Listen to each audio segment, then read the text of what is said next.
율법은 인간을 정죄하지요. 성경의 말씀대로 율법으로는 하나님 앞에 의를 얻을 수 없다 선언하고 성경은 그렇게 증언하고 있습니다. 만약 사람이 율법으로 하나님께 의를 얻을 수 있다면 복음이 이 땅에 있을 필요가 없을 것입니다. 그리고 복음이 필요 없는 땅이라면 기독교가 필요 없는 땅이 될 것이죠. 야고보 사도는 야고보서에서 행함을 중점으로 강조는 하고 있지만 야고보는 분명하게 믿고 또 붙드는 것은 율법적인 행함을 주장하는 것이 아니라 복음 안에서의 행함을 주장하고 있다라는 것이죠. 그럼 율법적인 것의 행함과 복음 안에서의 행함은 어떻게 구별합니까? 하나만 보면 됩니다. 구원을 받기 위해서 행하는 것이냐, 구원을 받아 감사함으로 행하는 것이냐만 보면 되는 것이죠. 똑같은 행동과 똑같은 말을 하며 살아간다고 해도 어떤 사람이 구원을 얻기 위해서 하나님의 눈치를 보듯 그 선함을 행하고 있다면 그것은 율법적 행함입니다. 그러나 동일한 말을 하고 살아간다고 하지만 그 선함이 구원을 받은 자로 기쁨 가운데 하나님의 뜻을 지켜가기 위해서 선을 행한다면 그는 복음을 받아들인 자입니다. 10절과 11절의 말씀을 보면 인간은 절대로 율법을 법대로 다 지킬 수 없다. 성경은 말씀하고 있죠. 누구든지 온 율법을 지키다가 그 하나에 거치면 모두 범한 자가 된다라고 말씀합니다. 10가지를 지키다가 하나를 어겨도 100가지를 지키다가 하나를 어겨도 1000가지를 지키다가 하나를 어겨도 그 1000가지와 100가지와 10가지를 모두 다 범한 자가 되어버린다라는 것이죠. 율법에서 가르쳐주는 바 죄는 어떤 죄이든 동일합니다. 또한 죄는 서로 분리되어 있지 않고 연결되어 있다는 것을 11절에서 보면 알 수 있죠. 간음하지 말라 하시니가 또한 살인하지 말라 하셨은즉, 즉 간음과 살인은 다른 죄가 아니라 간음하지 말라고 하시니가, 그 죄를 짓지 말라고 하시니가 살인도 하지 말라라고 말하셨은즉, 내가 간음은 하지 않고 살인을 하는 것은 죄를 진 것이고 또 반대도 됩니다. 살인을 하지 않고 간음을 한 것도 죄다라고 말씀하시는 것이죠. 그러므로 죄의 종류를 가지고 죄의 경중을 다투거나 시비의 대상으로 오르내리면 안 되는 것이죠. 나는 거짓말을 했지만 너는 간음을 저지르지 않았냐? 그러기에 넌 더 큰 죄인이고 나는 덜 큰 죄인이다라고 말하는 것은 옳지 않다는 겁니다. 나는 거짓말은 했지만 살인은 저지르지 않았고 너는 살인은 저질렀지만 거짓말은 하지 않았으니 너와 내가 무게가 다른 죄인이다 라고 행위에 따라 나누는 것은 옳지 않다. 율법은 이 두 가지 모두를 죄다 라고 말씀하고 있죠. 예수님은 마태복음 7장 3절에 보면 어찌하여 형제의 눈 속에 있는 티는 보고 내 눈 속에 있는 들보는 깨닫지 못하느냐 말씀합니다. 보라, 내 눈 속에 들보가 있는데 어찌하여 형제에게 말하기를 나로 내 눈 속에 있는 티를 빼게 하라 하겠느냐라고 예수님이 권면하셨습니다. 너희 앞에 있는 죄가 크거늘 어찌 다른 이의 앞에 있는 작은 죄를 네가 보고 그것이 없어져야 한다. 너는 그 죄에 대해서 떠나야 한다라고 말할 수 있느냐라는 것이죠. 그러면 그리스도인은 어떻게 살아가는 것이 맞는가? 우리가 다 아시는 것처럼 율법에서 벗어나 그리스도인은 자유함을 얻은 사람들이죠. 벗어났다는 말은 율법의 정죄함이 없다는 뜻입니다. 정죄함이 없다는 것은 해방되었다라는 것이죠. 로마서 8장 1절에 보면 그리스도 예수 안에 있는 자에게는 결코 정죄함이 없다라고 선언하시고 있습니다. 여기서 말씀하시는 정죄함이 없는 죄는 죄와 죄들에 대해서 말씀을 드렸을 때에 죄입니다. 우리가 구원과 관련하여서는 율법에 아무런 꺼리낌이 없습니다. 하나님의 구원의 은혜를 받은 자는 자신의 욕심으로 이끌려 짓는 죄들과 또 우리가 스스로 알면서 또 알지 못하면서 짓는 죄들에 대해서 하나님 앞에 회개하며 용서를 구하고 살아가야 하는 것이 마땅합니다.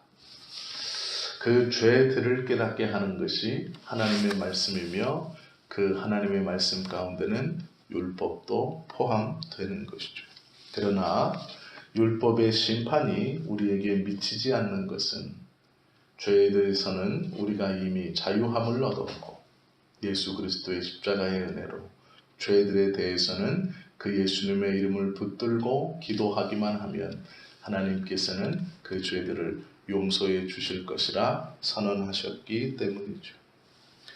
복음을 받은 우리는 두 가지의 행동적 성향을 보이며 살라고 야고보는 가르칩니다. 첫 번째는 자유의 율법대로 심판받은 자처럼 행하라 말씀하고 있습니다. 율법이 아니고요, 자유의 율법입니다. 그리스도인은 율법의 정죄나 구속을 받지 않습니다.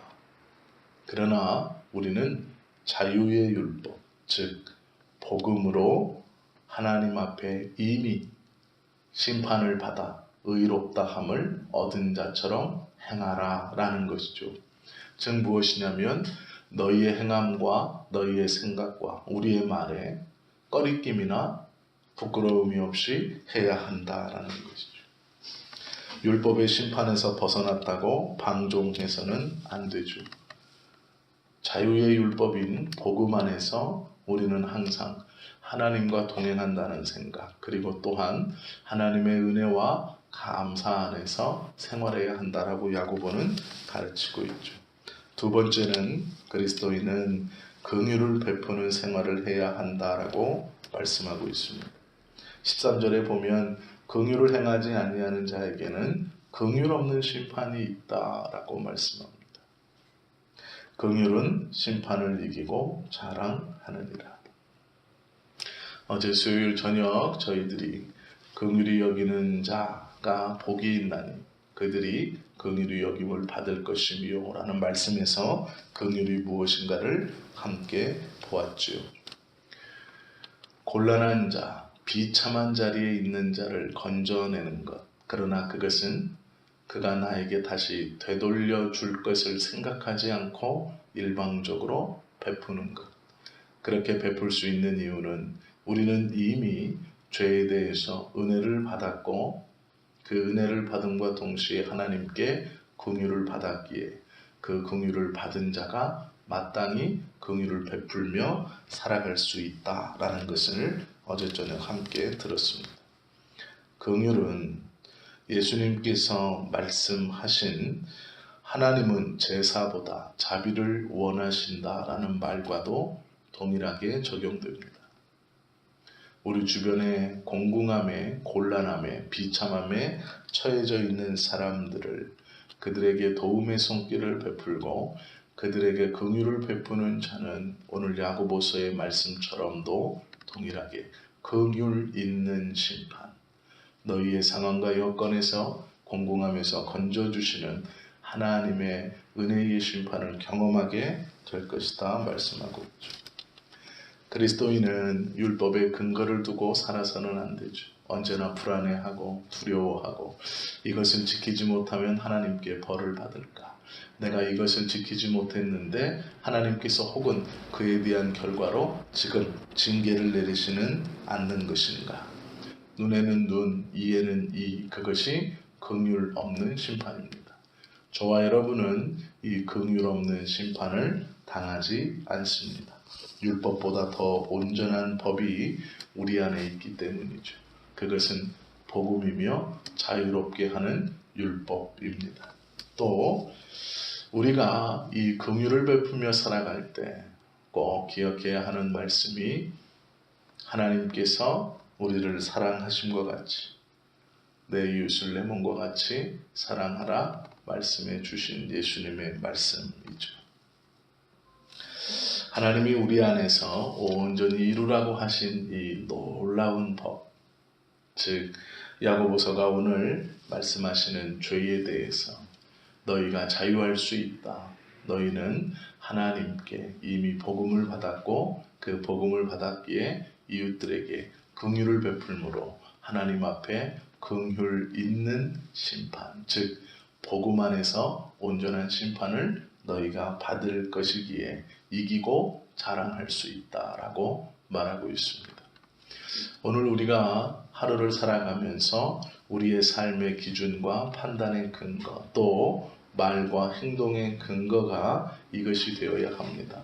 긍휼을 베푸는 삶, 복음 안에서 자유로운 율법을 끌어안고 살아가는 삶, 두려움이 아닌 감사함으로 하나님의 뜻을 온전히 지켜가는 삶, 그것들을 또한 값없이 베푸는 삶, 그 삶을 살아가는 것이 야고보서가 복음을 받아들인 그리스도인이 살아가야 하는 모습이다 라고 정리하고 있죠. 야고보 사도는 2장 서두에서 세 가지를 권면합니다. 겉모양으로 사람을 판단하지 마십시오. 가진 것 있다고 그를 우대하지 마십시오. 또한 가난한 자를 차별하지 마십시오. 또한 너희가 그 안에서 살아갈 때에 긍휼을 베풀되 하나님께서 주신 그 긍휼을 받은 자로 온전한 긍휼을 베풀어 긍휼 있는 심판, 즉 자유로운 율법의 심판을 받은 자처럼 살아가십시오. 이 모든 말은 한 가지입니다. 복음을 받았느냐, 그 복음에 합당하게 행하며 살아가라 라고 말씀하고 있다는 것이죠.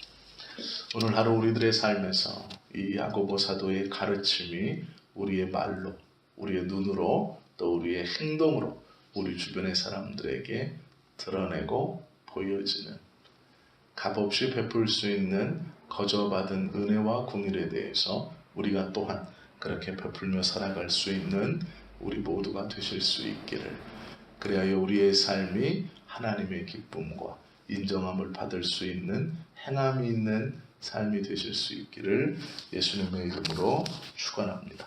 기도하시겠습니다.